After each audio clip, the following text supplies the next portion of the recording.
নেপালের সরকার বিরোধী আন্দোলনে ৩ দিন হোটেলবন্দি থাকার পর আজ দেশে ফিরছে বাংলাদেশ জাতীয় ফুটবল দল। এই মুহূর্তে রাজধানীর পুরাতন বিমানবন্দরে আছেন রিপোর্টার ফাহিম ইসলাম। আমরা সরাসরি যোগ দিচ্ছি তার সঙ্গে।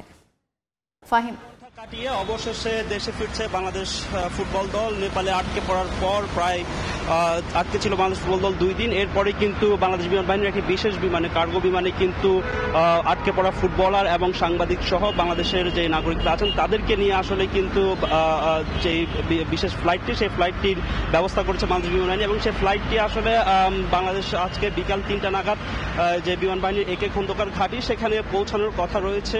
যদি বলি বাংলাদেশ ফুটবল দলের কথা, বাংলাদেশ ফুটবল দল 2টি প্রস্তুতি ম্যাচ খেলতে নেপাল গিয়েছিল। সেখানে প্রথম ম্যাচটি খেললেও কিন্তু পরের ম্যাচটি খেলা হয়নি। কারণ হচ্ছে যে নেপালে যে সরকার বিরোধী আন্দোলন, সেই বিরোধী আন্দোলনের জন্যই কিন্তু গত 8 সেপ্টেম্বর থেকে শুরু হওয়া সেই আন্দোলনের জন্য কিন্তু 9 সেপ্টেম্বর বাংলাদেশ দলের যে ম্যাচ, সেই ম্যাচ বাংলাদেশ খেলতে পারেনি এবং কি সেই ম্যাচ তো খেলতে পারেনি, বরং প্রায় হোটেল বন্দী ছিল বাংলাদেশ ফুটবল দল।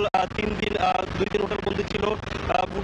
যে নিরাপত্তার সংখ্যা, সেই নিরাপত্তার সংখ্যার কারণে কিন্তু ফুটবল দল এবং কি বাফুফে চেয়েছিল যে আসলে একদিন আগে যে নির্ধারিত সময় বাংলাদেশ দলের 9 তারিখ ম্যাচ খেলার কথা ছিল এবং 10 তারিখে বাংলাদেশে ফেরার কথা ছিল। সেই একদিন আগে কিন্তু ফ্লাইট এগিয়ে আনার কথা ছিল এবং দেশে ফেরার কথা ছিল। তবে নেপালের যে কাঠমান্ডুতে যে ত্রিভুবন বিমানবন্দর, সেই বিমানবন্দরটি বন্ধ হয়ে যায় এবং সেখানকার যত কার্যক্রম এবং ফ্লাইট সবকিছু বন্ধ হয়ে যাওয়ায় সেটা কিন্তু সম্ভব হয়নি এবং কি শেষ পর্যন্ত আসলে যেহেতু দলের সংখ্যা, সেখানে একটি অস্থির পরিবেশ ছিল এবং কি বাংলাদেশ ফুটবল ফেডারেশন এই অস্থির পরিবেশে দলকে রাখতে চান এবং বিশেষ ফ্লাইট বিমান বাহিনীর সাহায্যে কিন্তু দলকে দেশে ফেরানোর ব্যবস্থা করেছে বাংলাদেশ ফুটবল ফেডারেশন।